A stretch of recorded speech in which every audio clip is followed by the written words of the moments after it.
Ready. This is, what episode are we on? 5, 6. 6, right? 6? 6. The best one yet. The best one yet? Yeah. Best is not yet to come. Not never best, only better. Never best, only better.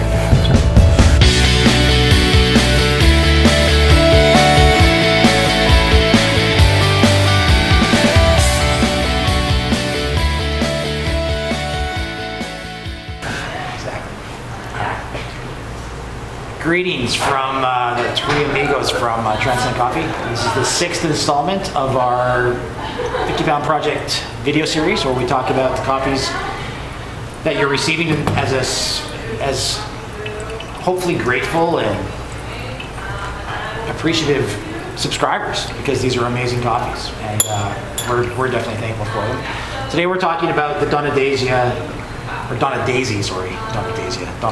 Daisy Geisha.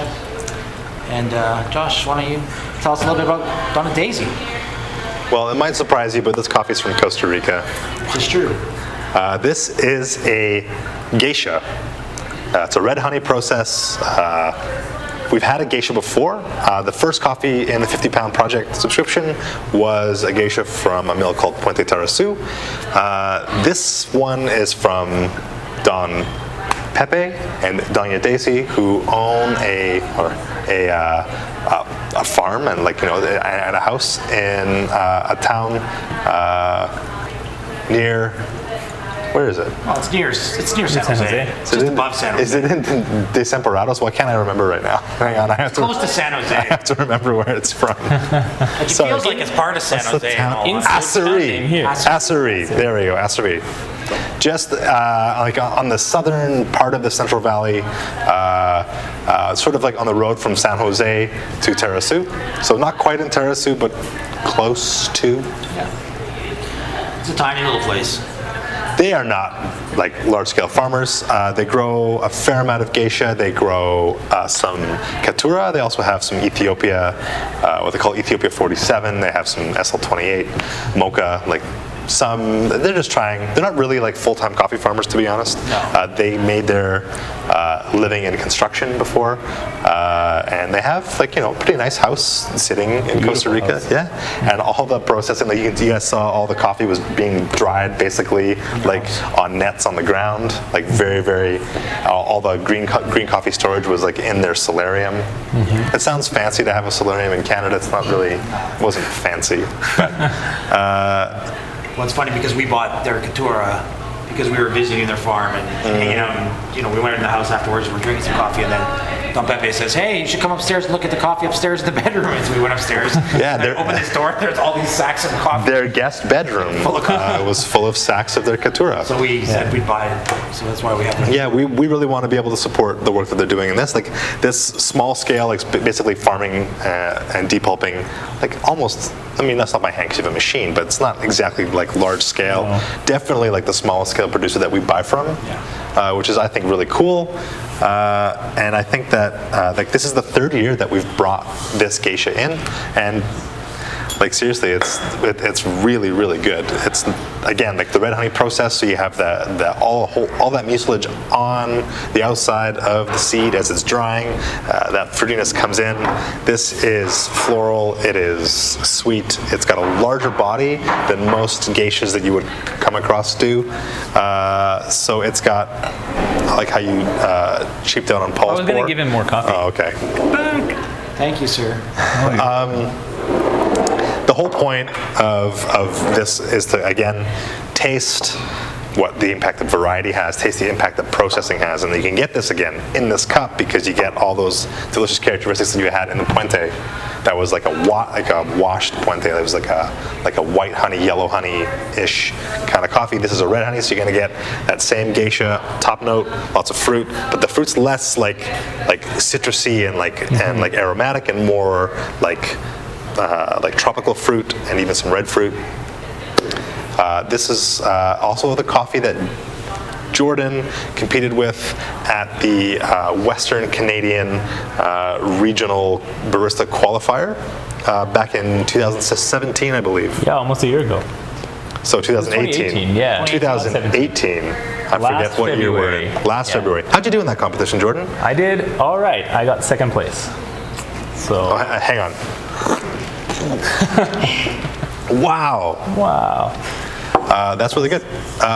So maybe since you, actually, hey, we were there almost a year ago. You were at this farm. You were at this We farm. were there a year ago, actually. Yeah. Yeah, that was basically, well, I mean, not a year ago. 13 months ago, because this is coming out in March. Oh, right. Right. Wow, close. The day we're filming this is about a year ago. You're ruining the illusion. The magic of television. But can you talk a little bit about getting to know this coffee so thoroughly from competing with it, and then having a chance after that to go and meet, Don Pepe that and was awesome. Doña Daisy. Yeah. So it was great to get to know this coffee. I picked the coffee from a selection of other coffees, none of which I don't think we have in the 50-pound project. But what drew me to this one was how intensely floral it was. It had a lot of mango, but then also, like you're saying, red fruit. It had a lot of plum, like a ridiculous amount of plum. And it had a very caramelly finish as well. So like Josh was talking about, much more body and more of those lower notes, more sweetness than most geishas, which made it a really awesome coffee to work with, but also really amazing one to pair with milk. It was the easiest coffee I've ever competed with. It was really consistent, super easy to dial in, tasted amazing on its own, amazing in milk, great in the sig drink. Really surreal to go, I think it was 7 days later after competing with this coffee, to be at the farm chatting with Jose and his wife, Doña Daisy, and to see where the coffee came from, see the next year's crop of the coffee. I told them how I did with it, and Doña Daisy said, "Who beat you?" I think they're more competitive than I was with it. So That's why he's not allowed to proud of compete the anymore. coffee. Yeah, exactly. No, by the way, he said Jose. His name is Jose. He goes by Don Pepe. Yeah. Did we talk? I think we probably have talked. Did we talk in the first episode then about geisha? We've talked about geisha, but you know what would be really interesting to talk about is this. In the industry, there's this conversation that lots of coffee professionals are having about how to spell geisha. It's called geisha because it's worth having a conversation. Geisha or geisha? Well, it's still going to be pronounced geisha. It's named after a town in Ethiopia, and when you're translating from Amharic to English, our alphabets aren't the same, and so you're just going by what it sounds like almost phonetically. And the thing is that using the term geisha has certain implications when it comes to our associations with the word geisha, exactly. And given that almost everybody who writes about Ethiopia and refers to the town of Geisha actually spells it Gesha without the I, it makes sense actually, I think, to maybe get rid of the I in our own spelling. What do y'all think? Sure. It Does it matter? Sure. We could do it. At the end of the day, it's more accurate. I think it's more true to the place. It's more true to its history. It's also free of those connotations, Right. which I think is fair. Well, no, and I think the popular, the massive popularity of the varietal obviously stems from the crazy success that the Petersons have had with their geisha out of Panama, right? They early on, I think I was maybe the year before I judged in Panama in 2008. I think it was 2007 to the best of Panama.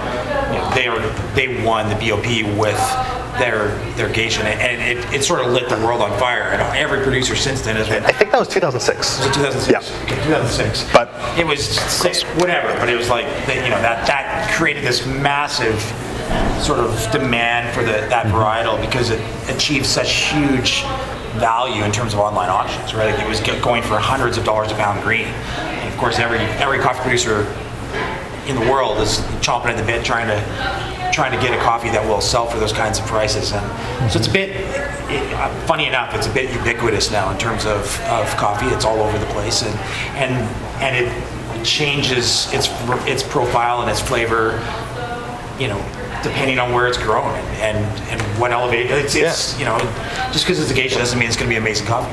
Totally. I mean, geisha itself, this coffee was not originally selected for quality. No. Really, it was selected for coffee leaf rust resistance. Disease resistance. For 1,400 meters above sea level. That's not where it's grown for high quality now. In 2006, Panamanian geisha sort of took the world by storm, and now you have producers, tons of producers all over Panama, all over Central and South America, even people replanting geisha that was taken from Ethiopia or from, the history of geisha is a little bit complicated, but from Kenya, Tanzania, India, all of these places where it was propagated for coffee leaf rust resistance, not for quality. Now they're bringing it back to Ethiopia, where it's actually genetically. There are lots of geishas that are genetically not super similar to one another, so it's actually a really confusing term to use, just because of the propagation of it has really confounded it. But what you look for. Anytime that you're drinking a coffee that's a geisha, whether you paid $500 for the cup or whether you paid substantially less, hopefully, nice floral qualities, rose, jasmine, lilac, lavender, that kind of stuff. Then going to nice aromatic tropical citrus type fruits, mangoes, passion fruits, grapefruit, satsuma orange, pineapple, things like that. You want flavors like that. If those flavors aren't present, well, I really hope they're present when you drink this, because if they're not, ask for your money back. Okay, let's talk about this coffee. This coffee tastes like flowers and tropical fruits, right, guys? It does. I drink mine already, so. Do you want some more? I'm finished. Sure. Cool. But straight up, what does it actually taste like to you guys?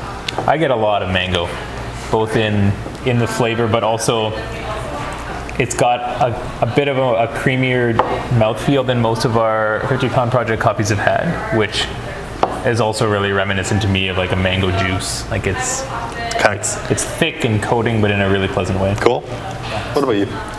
Yeah, I like it. It does have a nice thick body. I'm not sure I'm going to go mango, but it's definitely citrus. That citrus, tropical citrus flavor profile. For sure. I think that there are floral overtones. There is no doubt that this is a geisha. Yeah. Don Pepe and Doña Daisy got their seeds from the same source as lots of the Panamanian geishas from it's called Cartier. It's in Turrialba in Costa Rica. Yeah. They have a catalog of all kinds of selections and ascensions from Ethiopia. Well, pretty much the largest seed bank of Arabica coffee in the world. The next coffee will be another geisha. What? We don't even do geishas all that much. But this next one comes from our friends at Santa Lucia. So Ricardo Perez, very good friends of ours. And we will, for us, we'll see you in about 2 minutes. But next month. And just a shameless plug for our new venture of podcast. Find it at celebratingtaste.com, and you can listen to Josh and I and guests talk about all things coffee and all things taste, and who knows? We're going to get into it, man. All right, cheers.